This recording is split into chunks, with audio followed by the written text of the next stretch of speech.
नमस्कार, सुबह 9 बजे की खबरों के साथ मैं हूं प्रीति। आइए एक नजर डालते हैं हेडलाइंस पर। यूपी में समाजवादी पार्टी और कांग्रेस के बीच गठबंधन पर मुहर। एसपी को 298 और कांग्रेस को 105 सीटें। समाजवादी घोषणा पत्र में स्मार्टफोन से लेकर गरीबों को दुगनी पेंशन का वादा।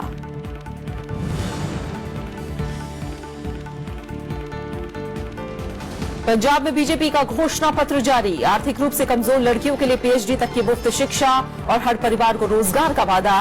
गृहमंत्री राजनाथ सिंह के बेटे समेत यूपी में कई बड़े नेताओं के बच्चों को टिकट।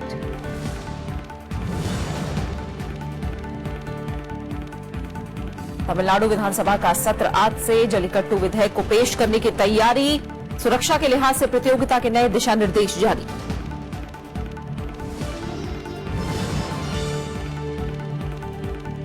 महाराष्ट्र में 72,000 सहकारी संस्थाओं का रजिस्ट्रेशन रद्द। कागजों पर चल रही थी संस्थाएं। सहकारी परिषद ने कहा राजनीतिक इस्तेमाल रोकने के लिए उठाया कदम।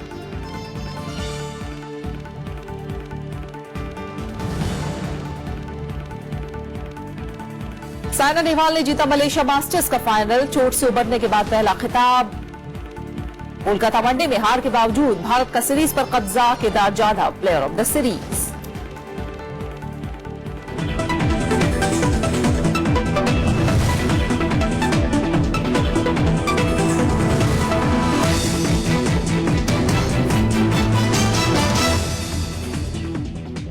सबसे पहले शुरुआत चुनाव से जुड़ी खबरों के साथ करते हैं। कई दिनों तक चली लगातार कोशिशों के बाद आखिरकार कांग्रेस और समाजवादी पार्टी गठबंधन की घोषणा कर दी गई। गठबंधन ने समाजवादी पार्टी 298 सीटों पर और कांग्रेस 105 सीटों पर चुनाव लड़ेगी। दोनों दलों ने इसे सांप्रदायिकता के खिलाफ लड़ाई बताया है। आखिरकार समाजवादी पार्टी और कांग्रेस ने उत्तर प्रदेश विधानसभा चुनाव के लिए साथ आने का ऐलान कर दिया। इसमें समाजवादी पार्टी ने 403 में से कांग्रेस को 105 सीटें दी हैं और पार्टी खुद 298 सीटों पर चुनाव लड़ेगी। समाजवादी पार्टी और कांग्रेस पार्टी 2017 का चुनाव मिलकर लड़ेंगे।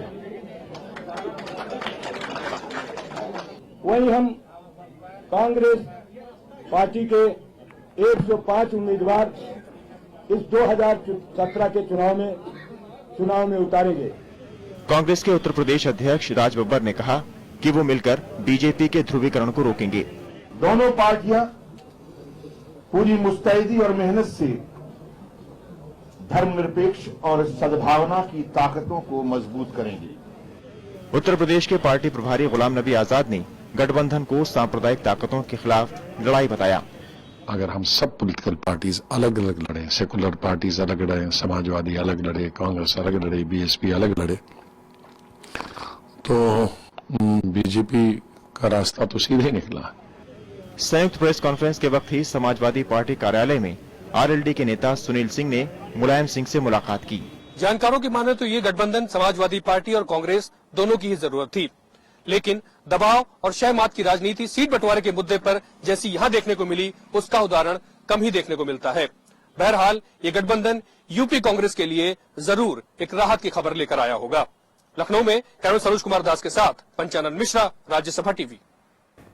बीजेपी का कहना है कि कांग्रेस और समाजवादी गठबंधन से कोई फर्क नहीं पड़ेगा।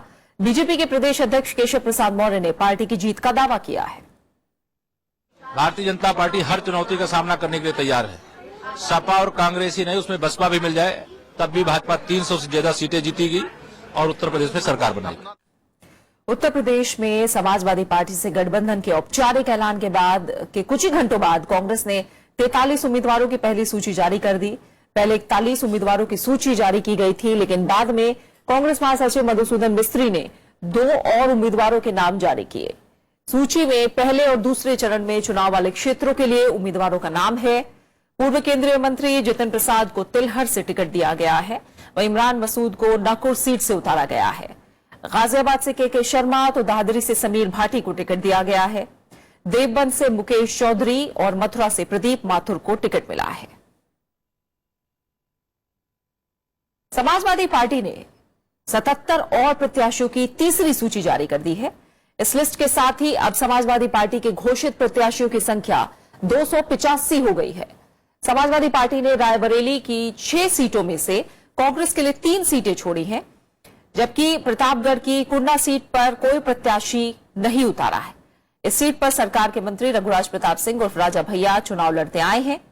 वहीं सदर सीट से कौमी एकता दल के मुख्तार अंसारी के खिलाफ अल्ताफ अंसारी को टिकट दिया गया है।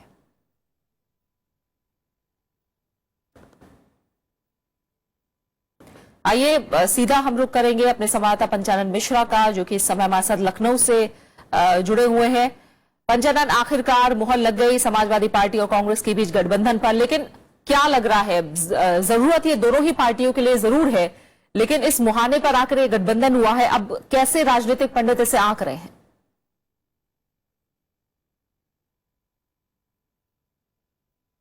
यह प्रीति, बिल्कुल आपने ठीक कहा। ये 5 दिनों की लंबी एक्सरसाइज के बाद, और इसको कहे एक्सरसाइज ही नहीं, एक दूसरे को दबाव में लेने और परखने की एक्सरसाइज के बाद ये गठबंधन हुआ है। और जो गठबंधन होने के, आप समझ लीजिए कि आधे घंटे पहले तक यह अनिश्चितता बनी हुई थी गठबंधन होगा कि नहीं होगा, और गठबंधन होने का ऐलान भी हो गया। उसके बाद प्रेस कॉन्फ्रेंस का वेन्यू तक चेंज किया गया, क्योंकि एक पार्टी नहीं चाहती थी कि कांग्रेस नहीं चाहती थी कि समाजवादी पार्टी के दफ्तर में इसका ऐलान हो, इसलिए इसको न्यूट्रल वेन्यू में एक होटल में इसको ऑर्गेनाइज किया गया। तो ये कहने की इन सब बातों का मकसद ये है कि आप देख सकते हैं कि यहां पर किस तरह से खींचतान और एक दूसरे से ईगो की लड़ाई जो है वो चल रही है। तो जो गठबंधन के इस समय पहले दिख रही है, तो उसके बाद आप उसका अंदाजा लगा सकते हैं। लेकिन ये बात सच है कि ये दोनों की जरूरत थी यहां उत्तर प्रदेश के चुनाव में, और ये पहले से तय माना जा रहा था कि गठबंधन तो होना ही है। लेकिन वही है, सीटों को लेकर बातचीत चल रही थी, जैसा कि अमेठी और रायबरेली के लिए कांग्रेस रिलक्टेंट थी कि वो सारी सीटों पर चुनाव लड़ेगी, 10 की 10 सीटों पर। लेकिन अब ये देखने में आ रहा है कि 50% सीटें कांग्रेस को जो है वहां पर छोड़नी पड़ी है, और आधी सीटों पर ही सिर्फ चुनाव लड़ेगी, आधी सीट पर समाजवादी पार्टी लड़ेगी।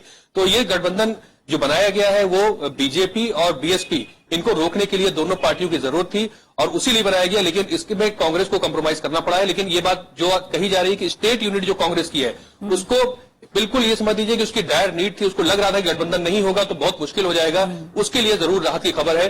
तो इसलिए अब दोनों साथ मिलकर जा रहे हैं। अब देखना होगा कि आगे इसका क्या असर आता है, पोलराइजेशन किस तरह से उसको रोकते हैं, या फिर बीजेपी और बीएसपी के खिलाफ कैसे मुकाबला होता है। जाहिर तौर पर इसका क्या असर होगा चुनाव पर, चुनाव के नतीजों पर, इस पर अब सबकी नजरें लगी रहेंगी। बहुत बहुत शुक्रिया पंचानन इस जानकारी को फिलहाल हम तक पहुंचाने के लिए।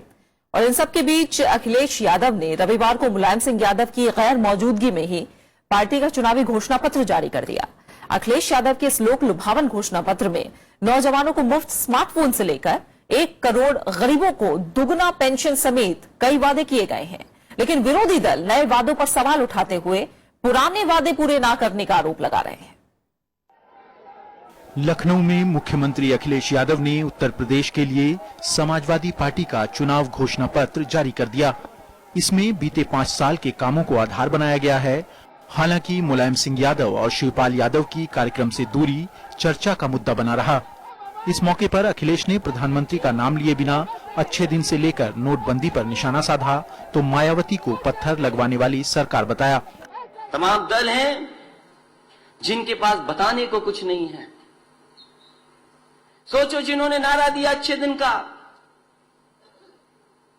जिन्होंने कहा कि हम सबका साथ लेकर के सबका विकास करेंगे, बताओ अब तो 3 साल हो गए हैं। चुनाव घोषणा पत्र में समाजवादी किसान कोष बनाने के अलावा समाजवादी पेंशन 1 करोड़ लोगों के सीधे खाते में देने का वादा है।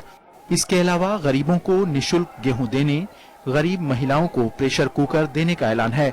साथ ही समाजवादी स्मार्टफोन, अल्पसंख्यकों के लिए कई योजनाएं और कई शहरों में मेट्रो शुरू करना भी शामिल है। हालांकि विपक्ष ने इसकी आलोचना की है। खासकर अपने वोटों के स्वार्थ में जो किस्म किस्म की प्रलोभन भरी चुनावी घोषणाएं आदि की हैं, तो उससे प्रदेश की जनता इनसे प्रभावित होने वाली नहीं है। अपराधी सत्ता के संरक्षण में पूरे उत्तर प्रदेश में सपा सरकार के कार्यकाल में नंगा नाच करते रहे। महिलाओं के प्रति अपराध की घटनाओं की बाढ़ आ गई। घोषणा पत्र जारी करने के बाद अखिलेश यादव ने मुलायम सिंह यादव से मुलाकात की, लेकिन अखिलेश को दिए उनके सियासी आशीर्वाद पर सवाल खड़े हो गए हैं। मुलायम सिंह की गैर मौजूदगी कुछ ऐसे सवाल खड़े करती है जिसके जवाब हो सकता है कि अखिलेश यादव को आगे देने पड़े। लखनऊ में कैमरा सरोज कुमार दास के साथ पंचानन मिश्रा, राज्यसभा टीवी। बीजेपी ने रविवार को उत्तर प्रदेश विधानसभा चुनाव के लिए उम्मीदवारों की दूसरी सूची जारी कर दी।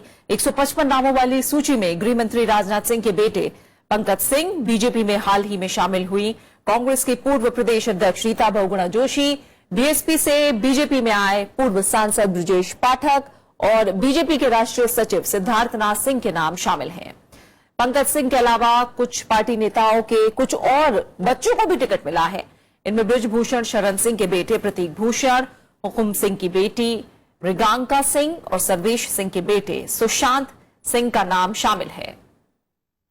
वहीं बीएसपी से बीजेपी में आए स्वामी प्रसाद मौर्य का नाम फिलहाल दूसरी सूची में शामिल नहीं है।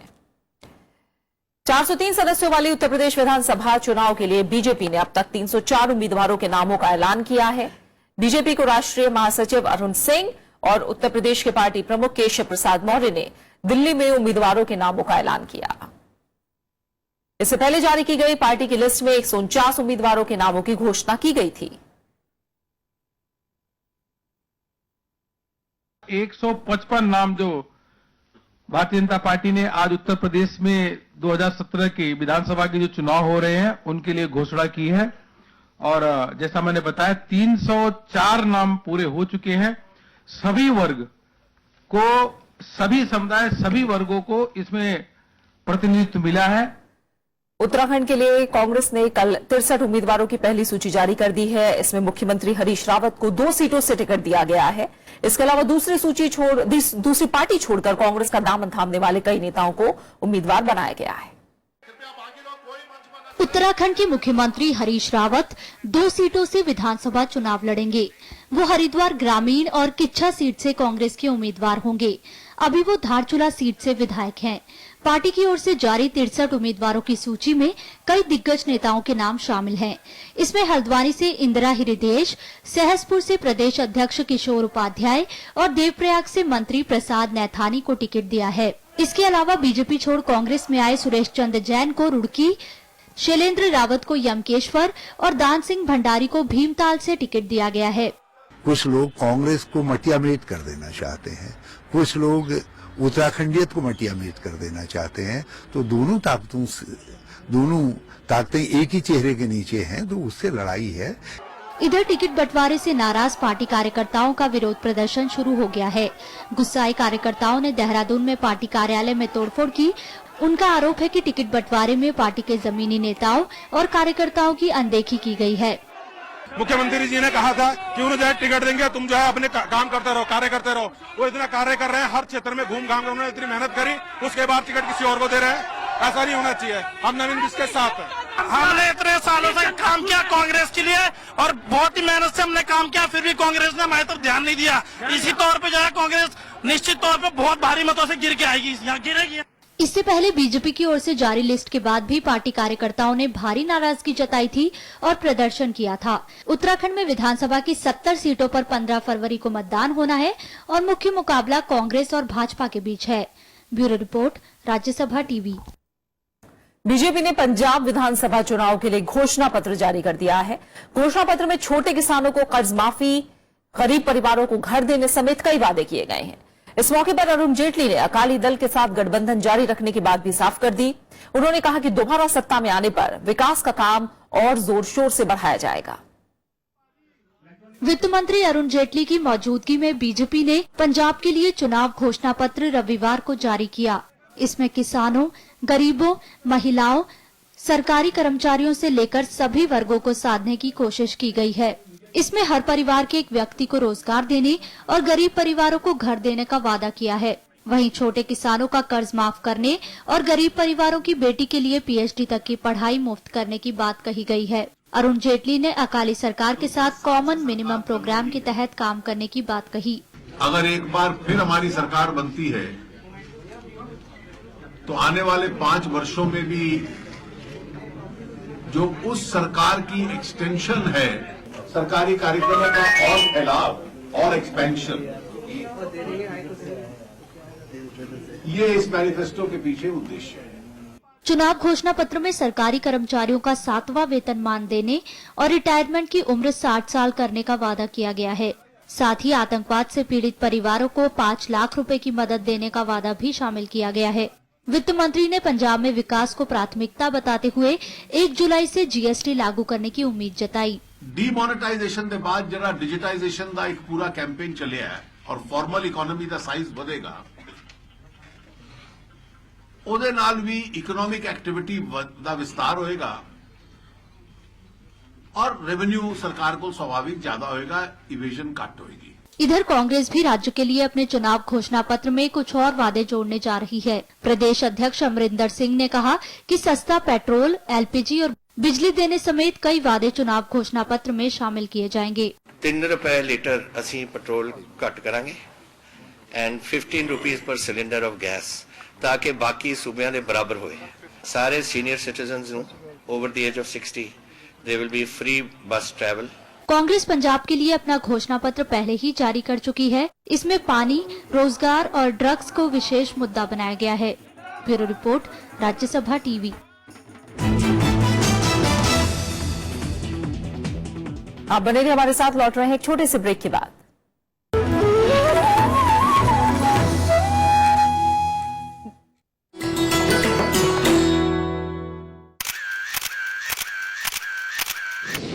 उत्तराखंड में समुद्र तल से करीब 15,500 फुट की ऊंचाई पर मौजूद दुनिया का सबसे ऊंचा गुरुद्वारा पवित्र श्री हेमकुंड साहिब 1936 में बनकर तैयार हुआ गुरुद्वारा श्री हेमकुंड साहिब 10वें सिख गुरु गोबिंद सिंह के दुष्ट दमन रूप को समर्पित।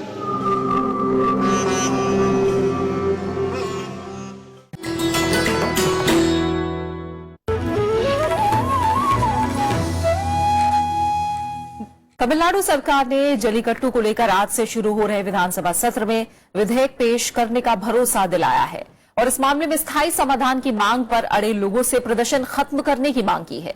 वहीं अध्यादेश के बाद रविवार को तमिलनाडु के कई इलाकों में जल्लीकट्टू का आयोजन किया गया, जिसमें 3 लोगों की मौत हो गई। सरकार ने खेल में सुरक्षा को ध्यान में रखते हुए नए दिशा निर्देश जारी किए हैं।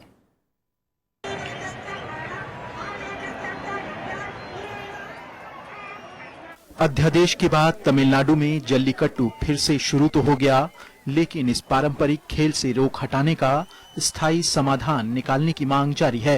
पुलिस आज सुबह से ही मरीना बीच से प्रदर्शनकारियों को हटाने का काम कर रही है, लेकिन प्रदर्शनकारी फिलहाल हटने को तैयार नहीं। தளத்துக்குள்ள போய் போராடல, நாங்க எல்லாத்தையும் மன்றாடி கேட்டுக்கிறோம்। இங்க இருக்க மினிஸ்டர்ஸ், இங்க இருக்கிற அரசியல் கட்சி தலைவர்கள் நாங்க கெஞ்சி கேட்டுக்கிறோம்। எங்க போராட்டம் முழுசா வெற்றி அடைகிற வரைக்கும் இந்த ரேக்லா பந்தயங்கள், இந்த ஜல்லிக்கட்டுலாம் நிப்பாட்டுங்க। प्रदर्शन के बीच तमिलनाडु में जल्लीकट्टू खेल का आयोजन हुआ।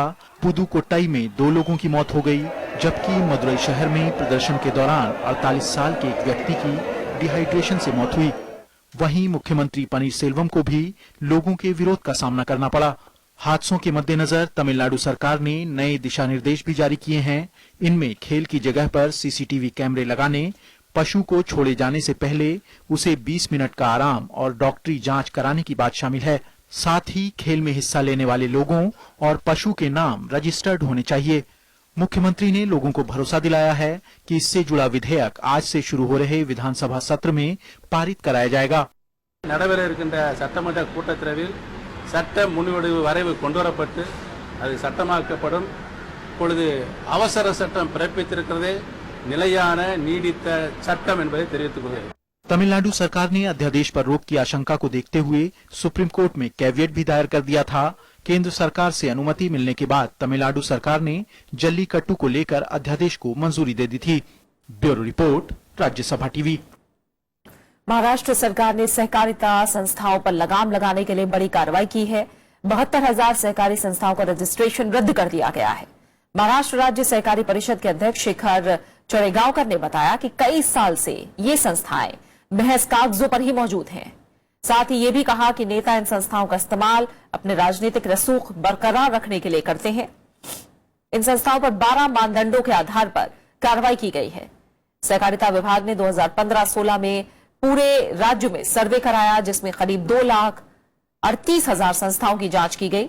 जांच के दौरान हजारों संस्थाओं में खामियां पाई गई। किसी संस्था का पता ही नहीं मिला तो किसी ने हिसाब किताब नहीं दिया। कई संस्थाएं बंद हो चुकी हैं, इसकी भी जानकारी नहीं दी गई। जवाब देने के लिए 1 महीने का वक्त भी दिया गया, लेकिन जवाब नहीं मिलने पर इनकी मान्यता रद्द कर दी गई। बार काउंसिल ऑफ इंडिया के मुताबिक 45% से ज्यादा वकील फर्जी हैं। बार काउंसिल की तरफ से कराई गई वेरिफिकेशन ड्राइव में यह बात सामने आई है। बार काउंसिल ऑफ इंडिया के अध्यक्ष मनन कुमार मिश्र ने मुख्य न्यायाधीश जस्टिस JS खेहर और सुप्रीम कोर्ट के दूसरे वरिष्ठ जजों और वकीलों के सामने हाल ही में कार्यक्रम में ये जानकारी दी। मनन कुमार मिश्रा ने बताया कि 2012 में बार चुनाव में सत्यापन मुहिम में पता चला कि देश भर में 14.5 लाख वकील हैं, लेकिन सत्यापन के दौरान सिर्फ 6.5 लाख आवेदन ही मिले। उनके मुताबिक बाकी वकीलों के पास या तो फर्जी डिग्री है या डिग्री ही नहीं है। सुप्रीम कोर्ट के मुख्य न्यायाधीश जस्टिस खेहर ने भी इस मौके पर कहा कि उन्हें इस बात की खुशी है कि बार काउंसिल ने इस तरह की जांच प्रक्रिया शुरू की है और यह पहले ही हो जानी चाहिए थी। आंध्र प्रदेश में हीराखंड एक्सप्रेस हादसे में मरने वालों की तादाद 41 हो गई है। रेलवे ने घटना की जांच शुरू कर दी है। हादसे के पीछे साजिश की आशंका भी जताई गई है। रेलवे ने आंध्र प्रदेश के विजयनगरम जिले में हुए ट्रेन हादसे की जांच शुरू कर दी है। रेल मंत्री सुरेश प्रभु ने घटनास्थल पर जाकर हादसे के बारे में जानकारी जुटाई। उन्होंने दोषियों के खिलाफ कार्रवाई की बात कही। रेलवे ने इस दुर्घटना के पीछे साजिश की आशंका जताई है। जो भी वजह हो सकती है वो वजह पूरी तरह से जांच की जाएगी और जो भी उसमें जिम्मेदार होगा उसके खिलाफ हम सख्त कार्रवाई भी करेंगे। रेलवे ने हादसे में मारे गए लोगों के परिजनों को 2-2 लाख रुपए मुआवजा देने का ऐलान किया है। साथ ही गंभीर रूप से घायल लोगों को 50-50 हजार रुपए देने की घोषणा की है। आंध्र प्रदेश सरकार ने भी पीड़ितों को मुआवजा देने का ऐलान किया। प्रधानमंत्री नरेंद्र मोदी, लोकसभा अध्यक्ष सुमित्रा महाजन और कांग्रेस अध्यक्ष सोनिया गांधी ने भी इस हादसे पर दुख जताते हुए कहा कि इसकी जांच होनी चाहिए। दूसरे नेताओं ने भी हादसे पर दुख जताते हुए रेलवे सुरक्षा पर सवाल उठाए हैं। इन एक्सीडेंट्स को देखते हुए एक बात साफ है कि रेलवेज में सुधार एक बड़े अर्जेंट तरीके से अब जरूरी हो गया है। शनिवार देर रात जगदलपुर से भुवनेश्वर जा रही हीराखंड एक्सप्रेस कुनेरू स्टेशन के पास हादसे का शिकार हो गई थी। इसमें 38 से ज्यादा लोगों की मौत हो गई और 50 से ज्यादा लोग घायल हो गए। पिछले साल नवंबर में कानपुर में इसी तरह के रेल हादसे में 150 लोगों की जान चली गई थी। Bureau report, Rajya Sabha TV. Assam के तिनसुकिया जिले में असम राइफल्स के वाहन पर उग्रवादियों की ओर से कल किए गए घात लगाकर हमले में 2 जवान शहीद हुए हैं, जबकि 3 जख्मी हो गए। इस दौरान मुठभेड़ में 2 उग्रवादी भी मारे गए। रक्षा प्रवक्ता के मुताबिक तिनसुकिया जिले की सीमा से लगे राष्ट्रीय राजमार्ग 53 पर उग्रवादियों ने वाहन को निशाना बनाकर कई हथगोले फेंके। प्रवक्ता के मुताबिक हथगोलों के विस्फोट से असम राइफल्स का एक वाहन और पर्यटकों के 3 वाहनों को नुकसान पहुंचा। उन्होंने बताया कि पूरे इलाके की घेराबंदी कर दी गई है और तलाशी अभियान चलाया जा रहा है। गणतंत्र दिवस से पहले आज राजपथ पर फुल ड्रेस रिहर्सल होगी। इसके चलते दिल्ली की ट्रैफिक व्यवस्था में बदलाव किया गया है।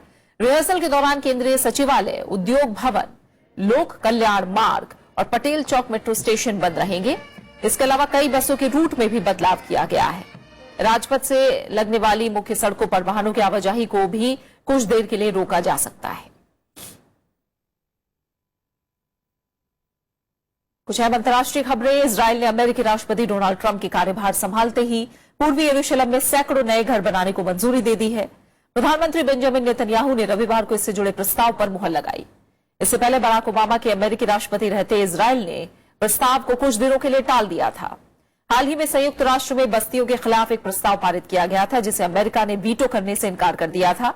इसके बाद अमेरिका और इजरायल के बीच तनाव बढ़ गया था। उस वक्त डोनाल्ड ट्रंप ने राष्ट्रपति का पदभार संभालने तक इजरायल को मजबूती से खड़े रहने की सलाह दी थी। इस बीच बेंजामिन नेतन्याहू ने अगले महीने अमेरिका जाने का न्योता स्वीकार कर लिया है। इस दौरान वो अमेरिकी राष्ट्रपति डोनाल्ड ट्रंप के साथ रिश्तों में आए तनाव पर चर्चा करेंगे। यमन में सेना और विद्रोहियों के बीच ताजा हिंसा में करीब 70 लोगों की मौत हुई है। रविवार को बाब अल मंदाब इलाके से विद्रोहियों को खदेड़ने के लिए सऊदी गठबंधन ने हवाई हमले करके 52 हूथी विद्रोहियों को मार गिराया।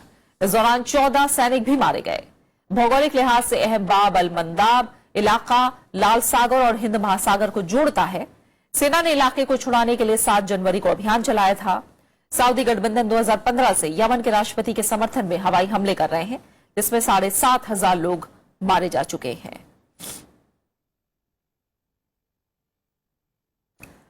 बात क्रिकेट की। भारत ने इंग्लैंड के खिलाफ 3 वनडे मैचों की सीरीज 2-1 से अपने नाम कर ली है। हालांकि कल कोलकाता के ईडन गार्डन में खेले गए तीसरे मैच में भारतीय टीम को 5 रन से हार का सामना करना पड़ा।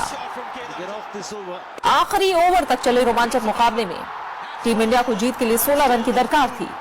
क्रीज पर मौजूद केदार जाधव ने पहले 2 गेंदों पर छक्का और चौका लगाकर भारत को जीत के लिए काफी करीब पहुंचा दिया, लेकिन उनके आउट होने पर 4 गेंदों पर कोई रन नहीं बनने से जीत भारत के हाथ से फिसल गई। 322 रन के लक्ष्य का पीछा करने उतरी टीम इंडिया की शुरुआत अच्छी नहीं रही और 37 रन पर ही 2 विकेट गिर गए, लेकिन इसके बाद केदार जाधव ने टीम को संभाला। उन्होंने 75 गेंदों पर 90 रन की पारी खेली। वहीं विराट कोहली ने 55 और हार्दिक पांड्या ने 56 रनों का योगदान दिया। 24 रन देकर 3 विकेट लेने वाले बेन स्टोक्स को मैन ऑफ द मैच, जबकि सीरीज में 232 रन बनाने वाले केदार जाधव को प्लेयर ऑफ द सीरीज चुना गया। दोनों टीमें अब 26 जनवरी से 3 T20 मैचों की series खेलेंगी।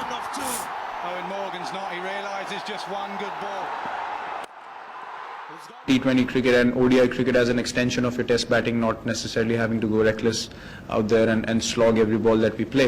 It's very important to understand how to score in those conditions, and you need to have a solid base and solid balance at the crease to be able to, score runs in competitive conditions.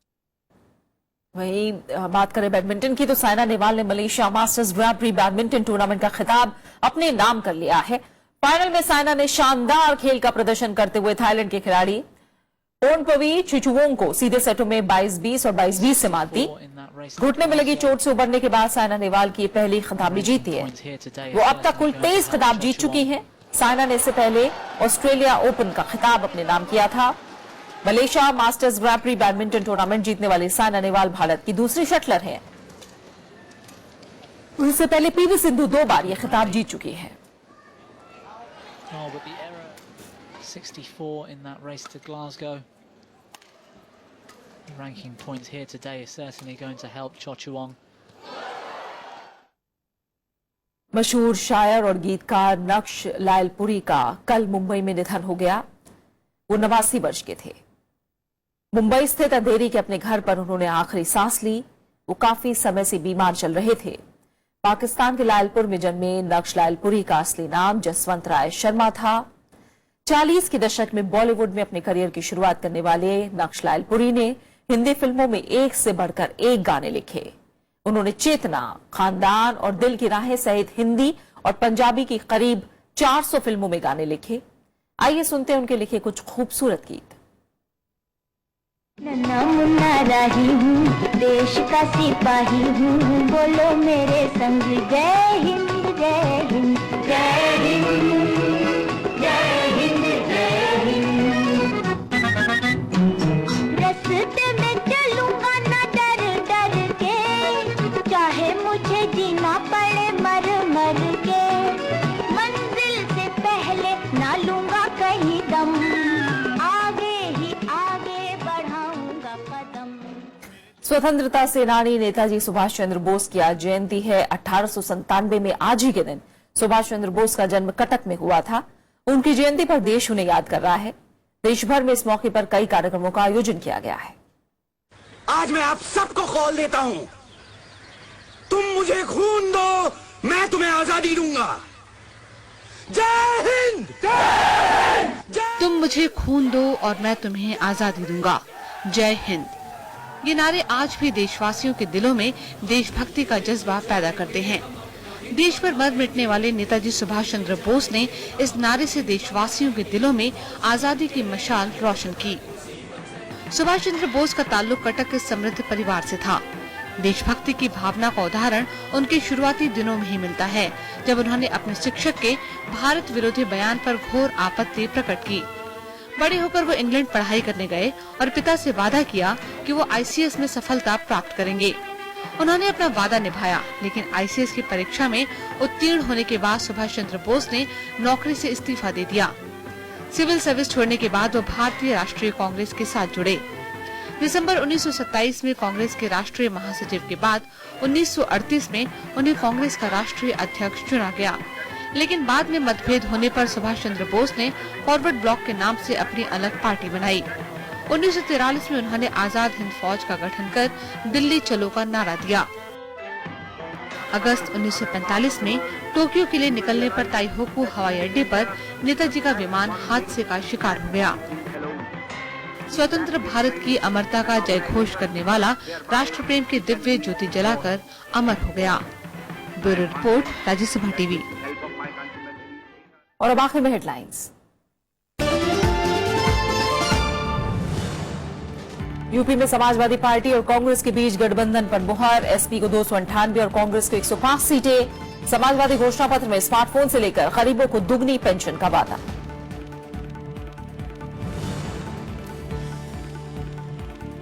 Punjab में BJP का घोषणा पत्र जारी। आर्थिक रूप से कमजोर लड़कियों के लिए पीएचडी तक की मुफ्त शिक्षा और हर परिवार को रोजगार का वादा।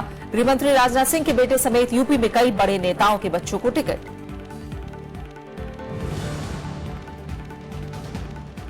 तमिलनाडु विधानसभा का सत्र आज से। जलीकट्टू विधेयक को पेश करने की तैयारी। सुरक्षा के लिहाज से प्रतियोगिता के नए दिशा निर्देश जारी।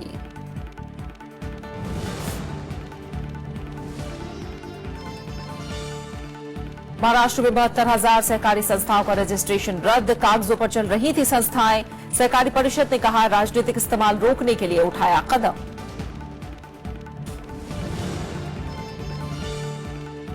साइना नेहवाल ने जीता मलेशिया मास्टर्स का फाइनल। चोट से उबरने के बाद पहला खिताब। कोलकाता वनडे में हार के बावजूद भारत का सीरीज पर कब्जा। Kedar Jadhav player of the series. और फिलहाल इस बुलेटिन में इतना ही। आगे देखिए कैंपेन ट्रेल।